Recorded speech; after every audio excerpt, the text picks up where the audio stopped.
Hey Sandra, are you there? I just wanted to let you know that I'm gonna have to work a bit of overtime today. Oh, really? That's kind of weird, isn't it? You almost never have to work overtime, Jerry. Well, the truth is that this morning my mom called my office. Like, she called me while I was at work. Really? I thought you told her to try and just text you while you were at work and not to go through the work phones. Do you think she just forgot or that she did this on purpose? I think it was on purpose. But honestly, I really just can't believe that woman sometimes. And let me guess, she was calling to demand that we move in with her again. Is that right? You guessed it, right on the money. I really thought it must have been some kind of emergency for her to go and do that, but she was just being persistent. Well, it's probably because she knows you'll just ignore her if she tries to call you on your phone. I think you're probably right about that. But we've already talked about this over and over, and she doesn't seem to get it. And now, for her to keep ignoring the answers that we've given to her and insist on calling me at work is just too much. I mean, she was yelling at me over the phone for 2 whole hours. Can you believe that? Your mom really talked to you about us moving in with her for 2 hours? Wow. I can't even imagine having to do that. Well, anyways, I was so busy dealing with her that I wasn't able to get any work done, and that's why I'm going to be coming home a little late. I see. Wow. I'm really sorry to hear about that, Jerry. That sounds like no fun at all. I know, right? And then after I was finished talking to her, I just felt completely drained and I needed to use an hour of my time off just to go on a long walk. Well, I'm glad that you were able to rest at least a little bit after having to deal with her. You know, I was looking up how to deal with a persistent mom online, and apparently the kind of person she is usually called an energy vampire. And what exactly does that entail? I mean, what even is an energy vampire? Basically, what they do is they refuse to take no for an answer. They just refuse to believe that they can be wrong, and so will go on and on arguing until they get their way. So basically, it's pretty much exactly as it sounds like. They feed off of you pushing back against them until you have no more energy to fight, and just give up due to exhaustion. Ah, well, that makes sense. I think I know a couple people like that myself. Of course, I can typically just avoid spending time with them. It would be different if I was related to them, though. I mean, really. My mom just does whatever she wants with no regard for anyone else. And she's always loved my brother more than me. You know, she asked him about living together first, but when he said no, she didn't fight at all. Instead, she just turned around and started insisting that we all live together. And that really is rough. I mean, I still remember when we got married. I don't think your mom gave us anything. But I remember when your brother George got married, your mom practically showered him in presents. I've always wondered how your mom can act that way when she should be treating you both equally. It just isn't fair. Yeah, well, it's because to my mom, George is everything that a good son should be. He graduated from a good school and is working a high-paying job. She brags about him to anyone who will listen to her. And that's what I mean. That isn't fair for her to compare you to someone you're not. She should love you for you. Well, I really wish that that were the case, but I can't see any progress being made on that front until we're all living together. Which won't be happening, of course, but still. No, you're right. I'm completely with you on this. I mean, I don't think your mom has really kept up with it at all since we got married. Ever since we did, she's just been keeping her distance and acting so coldly towards us. But after hearing about the horrible way that she treated you growing up, I just really don't think I could live with someone like her. Well, don't you worry about that. We are never ever going to live together with my mom, okay? I'm glad to hear that. Thank you, Jerry. But I am really sorry that she had to pull that stunt on you today while you were at work. Yeah, but I told her that she was never ever allowed to call me at work again. Of course, I doubt that she'll listen to me. But I'll just try responding to her with the bare minimum needed to keep her from getting mad at me. I really hope that works, Jerry. But just, please don't push yourself too much with all of this, okay? And just know that if you want, I'll be more than happy to talk to your mom and tell her to back off. You don't need to go and do that for me, Sandra. This is really more of an issue between my mom and I. I really don't want to get you sucked into this too. Well, okay. if you're sure about that. But how about I cook you something special for dinner tonight? That way you can start to recover all the energy that your mom drained from you earlier today. Now that is a plan that I can get behind. I just hope that this overtime goes by really quickly. Me too, Jerry, for both of our sakes. But good luck at work. You got this. Thank you so much. I hope you have a good day at work too, Sandra. Sandra, are you there? I wonder if I might be able to have a word with you quickly. Hello, Tiffany. Yes, of course we can talk. What seems to be the matter? Before we get into that, I just want to ask you if you already know what this might be about. I'm sure that Jerry has said something to you, no? I suppose that means you're talking about moving in with us again, right? Of course that's what I'm here to talk to you about. Honestly, how dare you even pretend like you don't know what I'm talking about here? Well, I just heard that Jerry already told you that it wasn't something that was going to happen.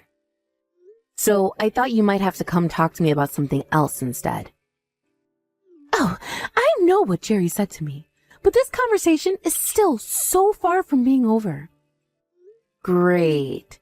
Well then, what is it that you'd like to talk about regarding that? Sandra, you need to tell my son that we're going to live together. Convince him for me. Sorry, you want me to convince Jerry to let you live with us? Am I getting that right? Of course! I mean, you two are probably thinking about having kids soon, right? Don't you think it would be a good idea to have someone like me at home then? You mean because both Jerry and I are going to continue working, you think you could be at home to take care of our children? Wait a second. You were thinking of working even after you have kids? Are you serious? That's absurd. I mean, I'm not going to back to work right away. I'll rest a bit. But yes, I was thinking of keeping my job. Isn't that what you were getting at anyways with your suggestion? Don't you feel bad for how your child is going to end up if you do that? I mean, you'd be leaving your child in someone else's hands just for money? You're basically saying that you don't even want to be a mother. Look, Tiffany, I'm pretty confused by all of this, but I don't know what my plans for the future are exactly. But for now, I want to continue working so that I can help support my family. Do you even make that much money? I mean, what would even be the point of that? What about this then? What if you two just move in with me? Think about it. You wouldn't have to pay any kind of rent at all, and I could ask a friend to help you find some kind of part-time work. Then you would be able to work and take care of your kid at the same time. And when you were at work, I'd be able to look after them too. Actually, this is way better than me moving in with you. This is a great idea. Tiffany, please, we've talked about this, and both Jerry and I have told you that we want to keep working. The fact is that living together just isn't going to work. Besides, if we did go and move in with you, then that would mean that Jerry's commute would be something like 4 hours in total. You surely can't think that that's realistic to expect him to drive that much, right? Well, he would just quit his job when he comes here, of course. After all, didn't you know that I have some farmland out here? And besides, I need a son to take over the land so they can inherit it from me when I die. Wait a second. I thought that when your husband died, he said that he'd like his land to be worked by any of his relatives, but that it didn't really matter who. Well, sure. But if my son comes to live with me, then obviously that's a different story, right? Well, I thought that you were where you wanted to live with your eldest son, George, anyways, right? So why don't you go and talk to George and see if he wants to take over the family farm instead? Oh, I couldn't do something like that. After all, George has a good job at a really good company. What would be the point of making him toil like a farmer?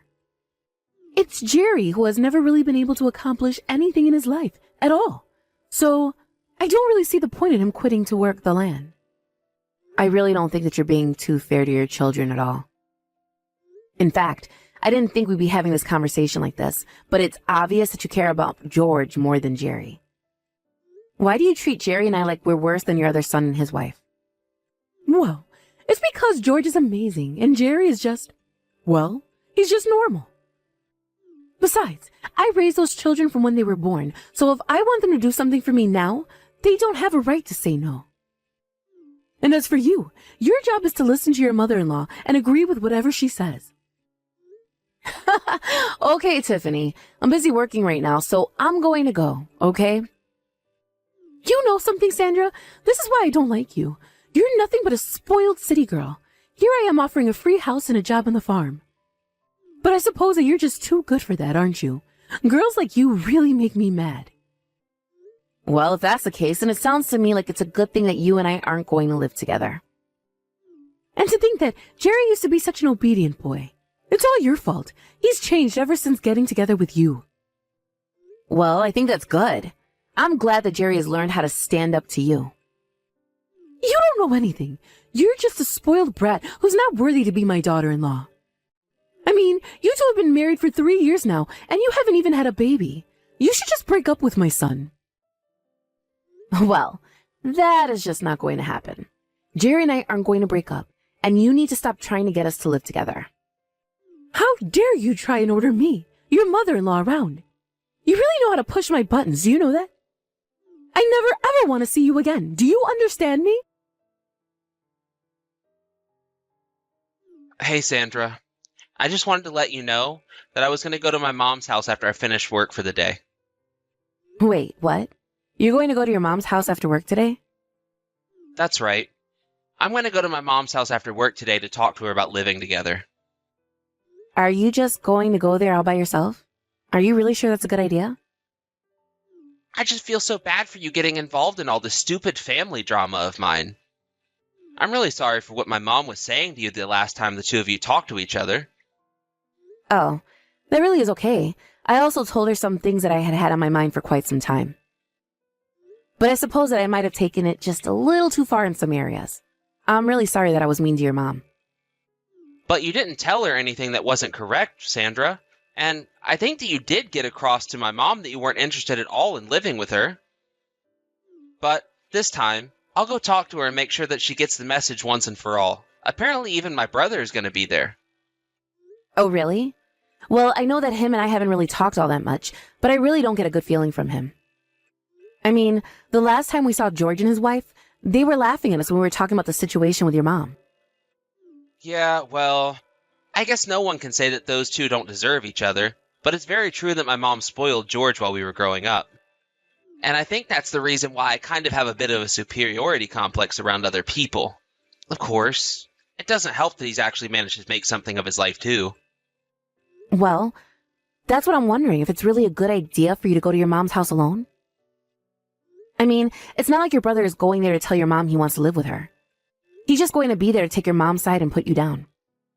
I have no doubt about it. But if things go bad, then I'm going to tell them both that I never want to see them again. Are you really sure about this, Jerry? That's a big step, don't you think? I thought that you wouldn't understand this, but it's been something that I've been thinking of doing for a long time now. I see. Well, okay then. If that's the case, I want you to know that I'll always have your back in this. Thank you so much, Sandra.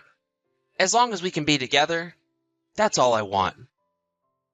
That's all I want as well, Jerry. No matter what happens, that's it. And good luck talking to your mom and brother today, okay? Sandra, I'm so sorry for not getting back to you sooner. You must have been so freaked out when I just said I was going to my mom's and then never said anything else. What? What are you talking about? I mean about how I went to my mom's house to talk about her living together and stuff like that, right? Right. What about it? Well, anyways, I was finally able to see the error in my ways and how wrong I've been this whole time. What in the world are you going on about now, Jerry? I suppose I can't really blame you for being surprised about this, but I've really come to realize that family is the most important thing to me, and I can't turn my back on it. So that's why I'm not going to be going home, and I'll be wanting a divorce. I'll send the paperwork to you in the mail. Just sign it and send it to the courthouse for me, okay? No, seriously. Who even are you right now? My husband is sitting right here next to me. Sandra, what do you mean? It's me, Jerry. I'm the one messaging you right now. Wait a second. This is just Tiffany, isn't it? I really can't believe that you would do something like this. No, it's not. You have to believe me. It really is me. It really isn't, though. I am literally here with Jerry, who came back home a couple of days ago. He told me about how you took his phone from him and tried to lock him in your house to trap him. So there's only one person who would have access to Jerry's phone right now. It's you. Can you please just quit this dumb act already? We really don't mind going to the police and reporting what you've done. Wait a second. The police?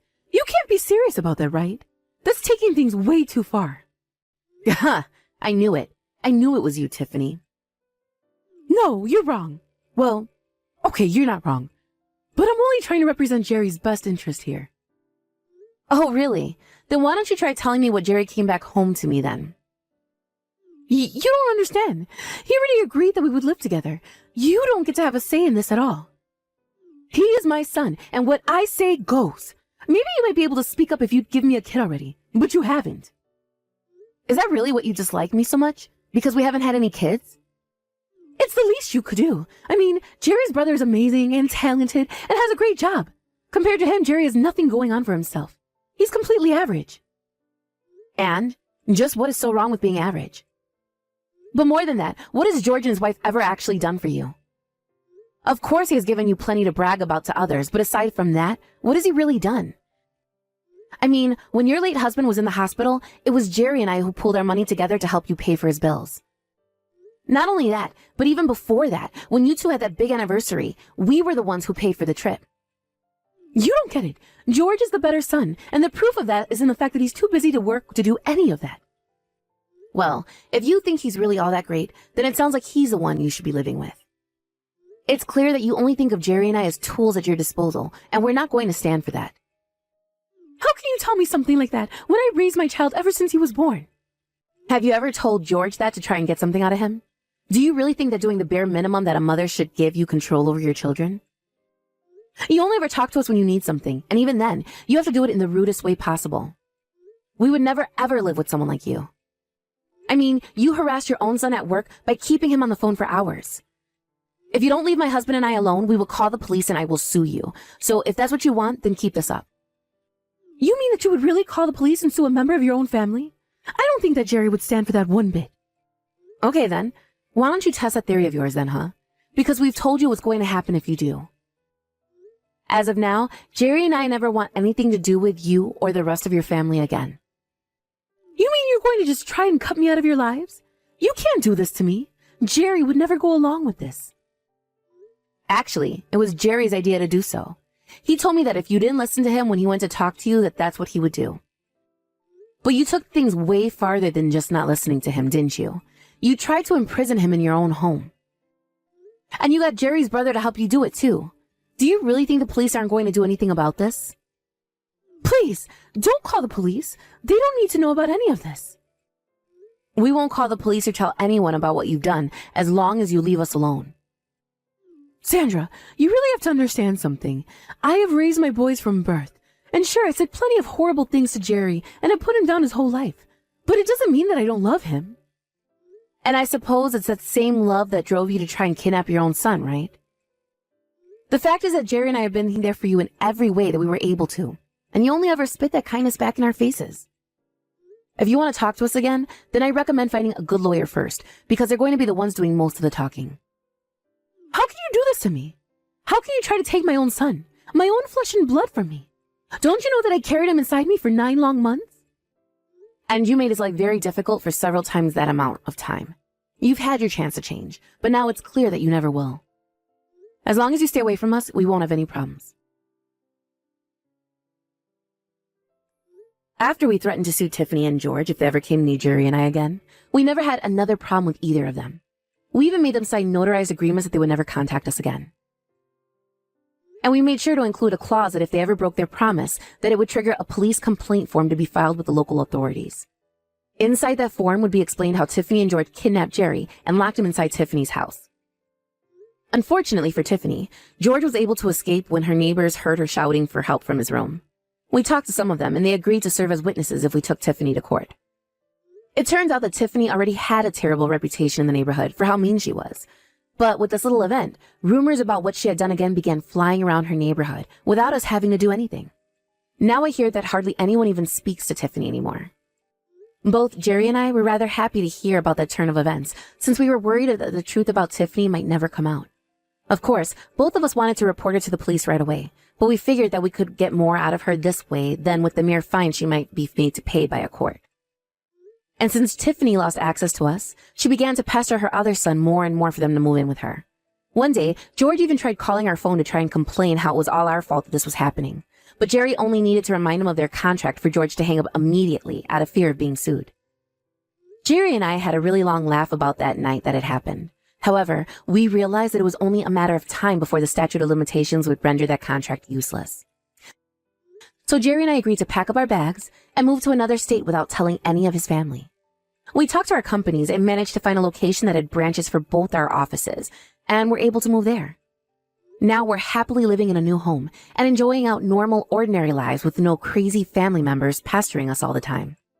As for Tiffany and George, Jerry and I haven't heard from them since our move, and that is the way that we would like to keep things forever.